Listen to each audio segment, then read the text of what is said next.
All right, so what I was doing with Hetty is I was coaching her on how to hold the leash. So what a lot of people want to do is they want to keep that leash up and high and tight, but we want to have it pretty relaxed. Now with these little dogs, if it's too relaxed, their leash is going to get underneath their feet and like end up in their armpit. And so if that happens, we can drop the leash and then just pull from the neck, and it's going to come out between his legs. That way you're not having to fumble with his feet. But what I'm doing here is I might hold some of the excess in my right hand where he's on the left side, and I can even put this e-collar in the right hand. Now because my phone is being held by the right hand, I don't have that ability right now, but I can snake down the leash and pull him away from my body when I turn into him. So it's going to be really important for Boo to know position where he needs to be. Otherwise you're going to risk stepping on him.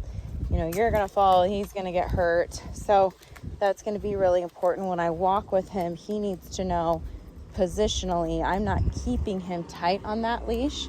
He's going to want to fight the tightness of that leash and eventually going to want to go away from me if he feels tension alongside me. So this is really important for him.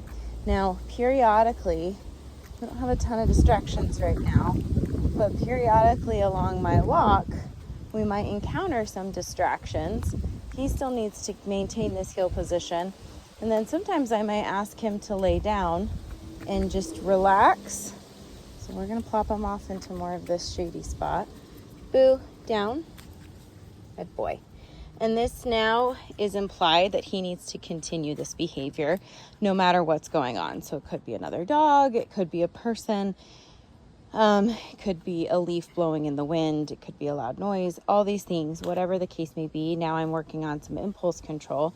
What I see a lot of people tend to do is they try to practice this when the distraction arrives, and they never practice it when there's no distractions. And so we want to make sure we're doing both. We are working on this where there's not much going on and when there is going on, things going on. So we create a little bit of depth in his ability to do this, whether the environment's the same or different. So Boo, heel, good boy.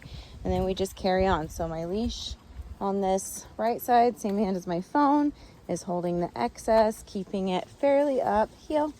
Now if he puts something in his mouth, I'm going to correct him and say, nope, we're healing. We're not picking up sticks off the ground. Still kind of acts like a puppy sometimes. He's still young, but he's old enough to know like we can still do this with some impulse control. Do it down over here. Good boy. Boo, down. Super job, buddy. Okay. Good boy.